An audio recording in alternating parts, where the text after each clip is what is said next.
Welcome to Gleaming Grammar. Be ahead of the Hello curve. learners, welcome back to my channel Gleaming Grammar. If you are visiting my channel first time, so kindly subscribe and like my channel. And I hope you must be doing great. So, dear students, this video is going to be about how you can score 90% plus marks in English. I know you all are going to be appear in board examination और board name ही अपने आप में it's a big thing, right? So in this video मैं आपको कुछ tactics and tricks बताऊंगी कि आप कैसे 90% प्लस मार्क्स स्कोर कर सकते हैं in English.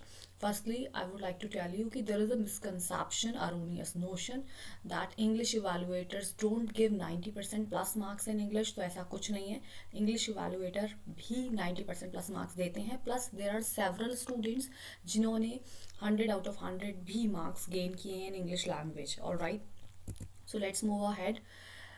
Dear students, if you have chosen English Communicative, तो मैं आपको बताना चाहूँगी कि ये वीडियो आपके लिए नहीं है, as it is the peak time of revision and study. तो मैं आपको सजेस्ट करूँगी कि आप immediately ये वीडियो स्किप कर सकते हैं.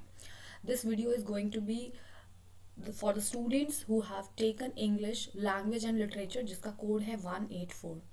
Now before jumping to the strategies मैं आपको क्विक एक ग्लिम्स दे देती हूँ सेक्शंस का. तो आपको पता होगा there are 3 sections in English.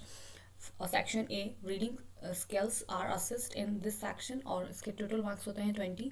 Section B grammar and creative writing, marks consist of 20. And section C it means 50% of the entire question paper and it consists of 40 marks. Overall आपके 80 marks होते हैं. Now what's about the rest 20 marks? तो जो 20 marks होते हैं they are internal assessment marks. आपको मिल चुके होंगे, आपके टीचर्स ने आपका ASL ले लिया होगा. It means assessment of speaking and listening. And on the basis of that, in addition to that, subject enrichment activity और आपका पोर्टफोलियो भी सबमिट हुआ होगा. So on the basis of all of those things आपको आपके internal assessment के marks मिल चुके होंगे. नाउ द क्वेश्चन कम्स की 20 में से 19 और 20 मार्क्स पिक करना यहाँ पे बहुत ही ईजी है if you would have been a sincere student in your school. Now मैं आपको blueprint of question paper show करना चाहती हूँ dear students, because it will make the things crystal clear. Okay, कि आपको कितना टाइम किस चैप्टर को, plus not exactly the chapter, किस बुक को देना है, प्लस किस सेक्शन को आपको कितना टाइम डेडिकेट करना है ड्यूरिंग सेल्फ स्टडी. ऑलराइट, तो आपका जो सेक्शन ए है, okay, that is reading section which consist of 20 marks. उसमें 2 क्वेश्चंस होते हैं. First will be the discursive passage जो 400 टू 450 वर्ड्स का होता है and it will consist of 10 marks. और अगर मैं नंबर ऑफ क्वेश्चंस की बात करूँ तो देयर विल बी 8 और 9 क्वेश्चंस. ओके, 1-2 क्वेश्चंस आपको डिस्क्रिप्टिव वाई टाइप मिलेगा डेफिनेटली देखने के लिए. सेकेंड क्वेश्चन अगेन आपका एक अनसीन पैसेज होता है but the pattern is different. ये आपका केस बेस्ड फैक्चुअल पैसेज होता है जिसमें आपको कुछ विजुअल इनपुट्स दिए जाते हैं. It means they can provide you the pie chart, the bar graph, and on the basis of those inputs आपको कुछ क्वेश्चन सॉल्व करने होते हैं. अगेन आपका सेकेंड क्वेश्चन भी रीडिंग सेक्शन का 10 मार्क्स का ही होता है. Now move on the next section which is section B, जिसमें दोनों ही आपके पोर्शन कवर होते हैं, grammar and writing. So question number 3 है, it will be from grammar and it will consist of 10 marks. number of questions की अगर मैं बात करूँ so there will be 10 questions. it means one question will carry 1 mark. okay, each question will carry 1 mark. Topics जो हैं आपके वो आएंगे error detection, it can be error correction also, it can be sentence improvement also, basically MCQ form में होते हैं. Then the gap filling can be there. अब ये they can switch the pattern of the question का pattern वो switch कर सकते हैं definitely. But if you will talk about the content क्या है, टॉपिक्स क्या है, किन टॉपिक्स से क्वेश्चन आएंगे, तो वो टॉपिक्स चेंज नहीं होंगे. Alright, so the topics will be determiners आप बहुत अच्छे से स्टडी कर लीजिए. डिटर्मिनर्स के एटलीस्ट 2 to 3 क्वेश्चन और मिनिमम 1 क्वेश्चन तो कहीं नहीं गया, आएंगे ही आएंगे. Okay, I can bet you. आप प्रीवियस ईयर क्वेश्चन पेपर उठा करके देखिए, the things will be clear to you. Next is modals आप क्लियर कर लीजिए. Tenses, subject, verb, concord, again an important topic. Then voice से क्वेश्चन आएंगे. Narration, now narration का आपने जो क्लास में आपके टीचर ने आपको प्रैक्टिस दिया होगा definitely, right, while explaining the direct indirect. Narration is basically direct indirect. तो उन्होंने आपको एक स्टेटमेंट दिया होगा डायरेक्ट में और आपको इनडायरेक्ट में चेंज करने के लिए दिया होगा, विच इज एब्सोल्युटली राइट. हम ऐसे ही प्रैक्टिस कराते हैं when it is a basic thing. लेकिन आपको एग्जाम में मैंने क्या कहा कि आपको पैटर्न चेंज दिख सकता है but the content will be same. Okay, syllabus वही है आपका, सिर्फ उनको क्वेश्चन को ही ट्विस्ट करना है. सो नरेशन के क्वेश्चंस आपको ऐसे दिए जा सकते हैं, दे can provide you conversation in direct speech, और नीचे गैप फिलिंग होगी जो उसमें 2 ब्लैंक होंगे, एक ब्लैंक भी हो सकता है, तो आपको वो नरेशन इनडायरेक्ट स्पीच में ट्रांसफॉर्म करना होगा। ऑलराइट, सो ग्रामर आपकी 10 मार्क्स की होगी। देन राइटिंग, क्वेश्चन नंबर 4 जो है वो आपका राइटिंग का होगा। फॉर्मल लेटर आएगा। नाउ आप लेटर की प्रैक्टिस कर लीजिए, right, there are several types of letters. तो फॉर्मल लेटर जितने भी हैं इंपॉर्टेंट है, like business letter which comes like demand letter, letter to editor, okay, complain letter, ये सारे इंपॉर्टेंट लेटर जो है उनकी प्रैक्टिस कर लीजिए। वर्ड लिमिट इसकी भी 100 to 120 ही होती है, and the question will carry 5 marks. अब अगर मैं बात करूँ इसमें तो चॉइस होती है, राइट। क्वेश्चन नंबर 4 में आपके पास राइटिंग सेक्शन में चॉइस होगी। There will be 2 types of letter. For an example, उन्होंने आपको एक डिमांड लेटर दे दिया और सेकंड लेटर टू एडिटर दे दिया, तो आपको एक ही अटैम्प्ट करना होगा। क्वेश्चन नंबर 5 अगेन जो कि राइटिंग सेक्शन का है, एनालिटिकल पैराग्राफ। अब ये analytical paragraph, I know it sounds very scary, but ऐसा कुछ नहीं है। ये एक स्कोरिंग क्वेश्चन है, मैं आपको बता दूं क्यों। बिकॉज इसमें आपको इनपुट्स प्रोवाइड किए जाते हैं। इनपुट्स इन द सेंस कि आपको पाई चार्ट, आपको ग्राफ, आपको टेबल, ये सब कुछ दिया गया होगा, okay. On the basis of that आपको उसको एनालाइज करके पैराग्राफ लिखना होगा। I don't think so it is difficult. जब आपको हिंट्स मिल रहे हैं तो इट इज समवेयर ईजियर। ये क्वेश्चन भी आपका 5 मार्क्स का होगा। तो I hope we have done with the 2 sections, reading section and section B, grammar and writing. Now let's jump to the section 3 जो कि इंपॉर्टेंट है। वाई इंपॉर्टेंट है? क्योंकि आप इसका वेटेज देख सकते हैं, it is 50% of the entire question paper. Literature. Now literature में क्वेश्चन नंबर 6 होता है आपका, ओके। इन सीरीज और सेक्शन का फर्स्ट क्वेश्चन कंसीडर कर सकते हैं, but in series it will be question number 6। There will be 1 extract. Extract आपका आएगा एक ड्रामा से, यानी कि जो प्रोज आपकी स्टोरीज हैं फर्स्ट फ्लाइट की, उससे एक एक्सट्रैक्ट आएगा। ऑल राइट, इसमें अगर नंबर ऑफ क्वेश्चंस की मैं बात करूँ तो number of questions can be 4, mostly 4 ही आते हैं। ऑल राइट, इट मीन्स एक क्वेश्चन जो है वो डिस्क्रिप्टिव होगा, बाकी जो 3 होंगे वो एमसीक्यू बेस्ड होंगे। नेक्स्ट आपका एक्सट्रैक्ट होगा वो पोएट्री से होगा। तो आपको पता होगा कि प्रोज और पोएट्री दोनों ही जो है आपके एक्सट्रैक्ट वो फर्स्ट फ्लाइट, यानी कि जो आपकी मेन कोर्स रीडर बुक है उसी से पिक किए जाएंगे। So focus on the main course book, okay, first flight more in comparison to your supplementary footprints without feet, उस पर आपको ज़्यादा फोकस करना है। नाउ एक्सट्रैक्ट क्या होता है ये आपको पता ही होगा, डेफिनेटली आपने कुछ प्रैक्टिस सेट्स भी किए होंगे और आपके टीचर्स ने भी आपको सैम्पल पेपर्स कराए होंगे, प्री बोर्ड में भी आपने डेफिनेटली अटैम्प्ट किए होंगे क्वेश्चंस। आपको बेसिकली लाइन्स टेक्स्ट से उठा करके दे देंगे, and on the basis of the text you have to solve the answers. Now see the question number 8। Question number 8 है basically short answer type question, जिसकी वर्ड लिमिट होगी 40 to 50। ये question आपका फर्स्ट फ्लाइट बुक से आएंगे, and there will be 4 questions which you need to attempt, okay। Choice आपके पास होगी, it means 5 questions will be there but you just need to attempt 4। Choice आपके पास भर भर की होती है, बोर्ड के इंग्लिश के पेपर में there is several questions which are given for choice। अब मैं बात करूँ मार्क्स की, so there will be overall it will consist of 12 marks and each question will carry 3 marks, यानी कि 4 क्वेश्चन आएंगे and each question will carry 3 marks, जो कि आएंगे short question answer type question first flight से। Now see the question number 9। Question number 9 is again short answer type question, but आपकी book change हो गई है, it is from the supplementary, okay. ये supplementary से आएंगे। वर्ड लिमिट आपकी same रहेगी 40 to 50 words. Again there will be a choice, you just need to attempt 2 questions out of 3। All right, and again the question, each question will carry 3 marks। 3 mark का एक question होगा, overall it will be 6 marks। now move ahead and see question number 10 and 9, which is something crucial मैं इसको क्यों बोल रही हूँ, आप इसके मार्क्स देख सकते हैं। लॉन्ग आंसर टाइप क्वेश्चन दोनों ही 6 मार्क्स के आते हैं, जो कि बहुत ही इंपॉर्टेंट है if you really want to score 90% plus. तो क्वेश्चन नंबर 10 में अगेन आपके पास चॉइस होती है, लॉन्ग आंसर टाइप क्वेश्चन होता है ये आपका, जो आपको अटैम्प्ट करना होता है 100 to 120 वर्ड्स में। आपको ये फर्स्ट फ्लाइट से अटैम्प्ट करना है, ओके। तो सिंपली 1 क्वेश्चन आपको अटैम्प्ट करना है, रीड बोथ द क्वेश्चंस। जो भी आपको लगता है कि मेरी ज़्यादा ग्रिप अच्छी है इस चैप्टर पे, अटैम्प्ट दैट क्वेश्चन, और जो भी आप अच्छे से कॉम्प्रीहेंड कर पाएँ। Next and the last 11th question, again आपके पास चॉइस होगी, 2 क्वेश्चन होंगे फुटप्रिंट्स विदाउट फीड से, आपको सिर्फ एक अटैम्प्ट करना होगा। वर्ड लिमिट भी सेम है 100 to 120 words, and it will also consist of 6 marks. All right, now the important thing which I am telling you about long answer type questions, कि मैंने भी देखा है students generally stuck after 80 to 90 words के बाद वो ऊपर अपने आंसर को लेंदी नहीं कर पाते हैं। तो आपको ये इंप्रूव करना है अपना पॉइंट, ओके। लिटरेचर में definitely the evaluator is not going to count the words, evaluators बैठ के आपका एक एक शब्द नहीं गिनते हैं, but they have an idea, okay. उनके हाथों से 1000 कॉपीज निकलती हैं, and in class also every day they check the copies.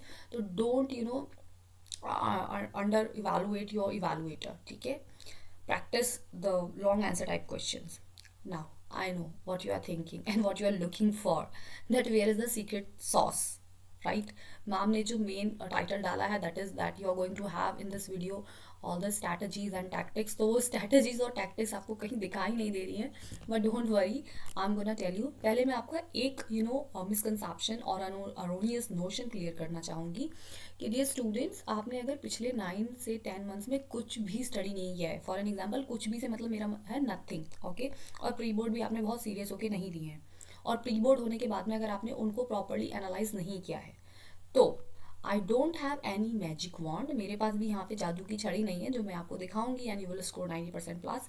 But अगर आपने if you have attempted pre board examination little bit with little bit seriousness, थोड़ा सा भी सीरियस होकर अगर आपने प्री बोर्ड दिए हैं, तो आई एम डैम श्योर कि अब जो मैं आपको टैक्टिक्स बताने वाली हूँ, उन टैक्टिक्स को ट्रिक्स को फॉलो करके you can score 90% plus in English. Okay, so I am just going to spill the beans. So the strategies and tactics are here. Firstly, study plan. If I'll ask you कि just dedicate every day 4 to 5 hours to English, तो वो कहीं से भी कहीं तक feasible नहीं होगा. I know that you are already having 5 subjects. आपके 5 और subjects भी हैं जिनको आपको cover करना है, because definitely overall percentage पे वो भी effect डालेंगे. तो यहाँ पे आपको क्या करना है, आपको एक लिस्ट प्रिपेयर करनी है अपने स्ट्रॉन्ग और वीक सब्जेक्ट्स की. जो आपके स्ट्रॉन्ग सब्जेक्ट्स है, because you are only having a few weeks, तो जो आपके स्ट्रॉन्ग सब्जेक्ट्स है अब उनको आपको स्ट्रॉन्गर करना है with the help of revision. It means जिन जिन सब्जेक्ट्स पे आपकी ग्रिप अच्छी है उनको अब आप रिवीजन के थ्रू प्रिपेयर करिए. और जो आपके वीक सब्जेक्ट्स हैं, ओके, फॉर एन एग्जाम्पल आपका हिंदी वीक है और कोई और सब्जेक्ट वीक है, उसको आप प्रिपेयर करिए by finding more, by exploring more content related to that. Okay, तो ये हो गया स्टडी प्लान, वो आप अभी अपना बना लीजिए. Segregate your subjects as strong and weak. Okay, next is practice paper. So there are several publishers, आपको सैम्पल पेपर्स मिल जाएंगे, प्रैक्टिस पेपर्स मिल जाएंगे, बट आई सजेस्ट यू कि आप ओसवाल को प्रेफर कर सकते हैं, उसमें एरर्स थोड़ा नहीं होते हैं almost. So just start solving the practice papers. तो हमने बचपन से सुना है practice makes a man perfect, but let me tell you these sample papers can make an aspirant of class 10th the most perfect student. आप top करना चाहते हैं तो आपको सैम्पल पेपर सॉल्व करने ही पड़ेंगे. Next is format. Students, when I am talking about literature writing section, तो writing section में फॉर एन एग्जाम्पल लेटर है, लेटर का 1 मार्क सीधा सीधा डेडिकेट होता है फॉर्मेट के लिए. इट मीन्स जब इवेल्युएटर्स को मार्किंग स्कीम दी जाती है उसमें 1 मार्क सीधा दिया जाता है फॉर्मेट का. तो being a student of class 10th, I don't think so it is that much difficult कि आप फॉर्मेट ना लर्न कर पाएँ लेटर का. तो लेटर का फॉर्मेट अच्छे से गो थ्रू कर लीजिए, उसको राइट करना सीख लीजिए, कहाँ पे आपको लाइन स्किप करनी है, और सारी चीज़ें लेफ्ट अलाइनमेंट हो गई हैं, कुछ भी राइट में नहीं आता है, ठीक है, ये बेसिक एरर होते हैं. नेक्स्ट इज इनिशियल लाइन, ये भी राइटिंग सेक्शन की ही मैं बात कर रही हूँ. राइटिंग सेक्शन में जैसे मैंने आपको बताया लेटर्स हैं, तो लेटर टू एडिटर अगर आप लिख रहे हैं, कंप्लेनिंग लेटर लिख रहे हैं, तो उसकी जो इनिशियल लाइन है even if you will rote learn, अगर आप उसको रोट लर्न भी कर लेंगे, रट्टा भी मार लेंगे, तो it will be enough for you, है ना. और similarly with analytical paragraph. Analytical paragraph में अगर आप लाइन अपना पैराग्राफ स्टार्ट कर रहे हो फर्स्ट लाइन से, like the given pie chart depicts, the given bar graph shows, manifests, कुछ इंटरेस्टिंग से वर्ड्स यूज करके, तो definitely initial line can give an amazing impression on the evaluator. तो वो आपके लिए ज़रूरी है, इनिशियल लाइन आपको लर्न कर लेनी चाहिए राइटिंग सेक्शन के दोनों क्वेश्चंस की. Next is data interpretation. Now data interpretation DI जिसको हम बोलते हैं, कम्पैटिटिव एग्जाम्स में भी आती है. तो डेटा इंटरप्रिटेशन आपको करना आना चाहिए. क्यों? क्योंकि आपका जो unseen passage, it means question number 2 as well as question number second question of writing section, जो आपका एनालिटिकल पैराग्राफ है, दोनों ही डेटा इंटरप्रिटेशन से एसोसिएटेड है. अगर जो आपको डेटा दिया है आपको उसको इंटरप्रेट करना नहीं आता, आपको उसको कॉम्प्रीहेंड करना नहीं आता, तो आप मुझे बताइए कि आप कैसे पैराग्राफ लिखेंगे, राइट. तो सैम्पल पेपर्स की हेल्प से आप डेटा को इंटरप्रेट करना सीखिए थोड़ा थोड़ा. Even if you will solve 5 to 6 question, it is more than enough. आपकी जो प्रैक्टिस है वो हो जाएगी डेटा इंटरप्रिटेशन की, कैसे उसको इंटरप्रेट करते हैं. Next is catchy vocab. So अभी recently I used few idioms like spilling the beans, all right, and magic wand. तो आपको कैची vocab यूज़ करनी है in your examination when it comes to writing section. आप writing section plus literature के जब भी answers attempt कर रहे हैं, कैची vocab कुछ 10 to 12 idioms लर्न कर लीजिए जो आपको लगता है कि ये मैं बहुत इजीली सब्सटीट्यूट कर दूंगा किसी भी वर्ड के साथ. ओके, कुछ अच्छी अच्छी फ्रेजेस यूज़ करिए so that you can give an amazing impression. Alluring words का आप यूज़ करके इवेलुएटर को कहीं ना कहीं ये बिलीव दिलाते हैं कि yes the student is serious, भाई स्टूडेंट का वोकैब अच्छा है। एंड व्हाट इज लैंग्वेज, आप मुझे बताइए, इंग्लिश लैंग्वेज है क्या? It is all about the way we write. तो आपकी कैची वोकैब आपके लिए मार्क्स फैच कर सकती है। Next is legible handwriting. अगर आपकी हैंडराइटिंग कंप्लीटली इलेजिबल है, बिल्कुल कुछ समझ नहीं आता है, तो मैं आपको बता दूं थोड़ा सा राइटिंग पे थोड़ा सा भी फोकस करेंगे, it will be enough for you. At least पढ़ने योग्य होनी चाहिए। अगर इवैल्यूएटर को समझ ही नहीं आएगा कि आपने लिखा क्या है, तो आप मुझे बताइए वो आपको मार्क्स कैसे देगा। सेकेंडली, उनके पास इतना टाइम भी नहीं होता कि वो बैठ के आपके वर्ड्स को देखे कि वेदर इट इज ई और a. But if you write in cursive, अगर आप कर्सिव में लिखते हैं, then definitely it is an ice on the cake. ये सोने पे सुहागा है। क्यों? क्योंकि कर्सिव से हमारा जो टाइम है वो सेव होता है। So definitely it is gonna help you. Next point is beautification. Beautification से मैंने आपको, I don't mean to draw flowers all around your answer script की फूल पत्तियां बना दो, नो। ब्यूटिफिकेशन से मेरा मतलब है मार्जिन लाइन से। So when you are finishing one answer, try to draw margin line. Okay, ये काम आप बिल्कुल एंड में भी कर सकते हैं। लास्ट के 5 मिनट सेव करके रखिए। जब आपका पूरा पेपर हो जाए, मार्जिन लाइन्स ड्रॉ करने में hardly it takes 3 to 4 minutes. Secondly, if 4 to 5 lines are left, अगर आप राइटिंग सेक्शन का कोई क्वेश्चन अटैम्प्ट करने जा रहे हैं, फॉर एन एग्जाम्पल आपने लेटर अटैम्प्ट कर लिया और लास्ट में सिर्फ 3 लाइन्स बची हैं, 4 लाइन्स बची हैं, अब आपको एनालिटिकल पैराग्राफ स्टार्ट करना है। So start it from the next page. Okay, because जो वर्ड लिमिट है वो क्लियरली वहाँ पे आपकी एक्सप्लिसिट हो जाएगी, शो हो जाएगी। So that beautification I think I made clear. Point number 9 is thorough reading. Dear students, those days have gone, वो दिन जा चुके हैं जब हम ऐसा बोला जाता था कि you just read the summary of English, English में कुछ नहीं है, हिंदी में समरी रीड कर लो और आप क्वेश्चंस अटैम्प्ट कर लोगे। No, it is not like that at all now. अगर आप PYQ उठा के देखेंगे तो आपको पता चलेगा कि now they give text based question, in between question वो देते हैं। तो आपको थॉरो रीडिंग करनी पड़ेगी। स्पेशली आपकी जो मेन कोर्स बुक है फर्स्ट फ्लाइट, उसको तो आप properly line by line read कर लीजिए my dear students. Only then you will be able to attempt the questions of literature. Last but not the least, time management. जितना मैंने ये red किया हुआ है उतनी ही इसकी सिग्निफिकेंस भी है। वाई? बिकॉज अगर आप टाइम मैनेजमेंट नहीं कर पा रहे हैं, तो अभी तक मैंने जो भी आपके 9 पॉइंट्स बताए हैं ना, दे विल बी फेल्ड, उसका कोई मतलब नहीं है। सो time management is the key. यहाँ पे मैं आपको एक बोनस पॉइंट बता दूं, that on your question paper you will see that 3 hours paper, 3 घंटे का पेपर होता है, but actually it is not of 3 hours. आपको पता होगा CBSE has given has provided 15 minutes for reading time also. Students को, बोर्ड स्टूडेंट्स को 15 minutes का रीडिंग टाइम दिया जाता है। फॉर एन एग्जाम्पल, अगर आपका एग्जाम 10 बजे स्टार्ट हो रहा है, 10 AM, so the that invigilator will give you the question paper at 9:45. 15 minute पहले ही आपको इन्विजिलेटर पेपर पकड़ा देगा, 15 मिनट आपको रीडिंग टाइम दिया जाता है। तो ओवरऑल अगर आप देखें तो आपके पास 3 आवर्स 15 मिनट्स होते हैं। वो जो इनिशियल 15 मिनट्स है उसमें आपको राइट करने के लिए अलाउ नहीं होता है, but definitely you can plan the strategies कि आप क्या पहले करेंगे। ओके, वो सारी स्ट्रैटेजीज आप अपने ब्रेन में प्लान कर सकते हैं। नाउ टाइम मैनेजमेंट का एक और पॉइंट आपको करना है कि when you are solving the sample papers, keep your mobiles, your gadgets, everything aside, उस सबको साइड में रख दीजिए and take a stopwatch लगाइए और अपना जो सैम्पल पेपर आप सॉल्व कर रहे हैं उसका टाइम देखिए कि कितना आ रहा है। आई विल सजेस्ट यू कि आप अपना टाइम एटलीस्ट अपना पेपर फिनिश करिए with the practice in 2 hour 45 minutes. Okay, 2 घंटे 45 मिनट में फिनिश कर लीजिए। द रिमेनिंग 15 मिनट्स में आपको क्या करना है वो मैं आपको बता देती हूँ, क्योंकि यहीं पे जो स्टूडेंट्स हैं, जो स्मार्ट स्टूडेंट्स हैं, आपने देखा होगा कि they are very good at in class, सारे आंसर्स करते हैं बट मार्क्स नहीं आते क्योंकि वो अपना पेपर रीचेक नहीं करते। तो आपको जो 15 मिनट्स में करना है दैट इज रीडिंग सेक्शन और अपना ग्रामर सेक्शन क्रॉस चेक करना है। Why am I emphasising only on reading and grammar? उसका रीजन ये है कि अगर फॉर एन एग्जाम्पल आपने एनालिटिकल पैराग्राफ लिखा और आपने देखा आपकी 3rd लाइन गलत है, तो यू टेल मी, व्हाइटनर लगाएंगे तो भी हाईलाइट तो वो हो ही रहा है। So, and if you don't have whitener, you should avoid it, by the way. So, in that case, you cannot write it completely, second time. बहुत ज़्यादा टाइम कंज्यूमिंग हो जाएगा।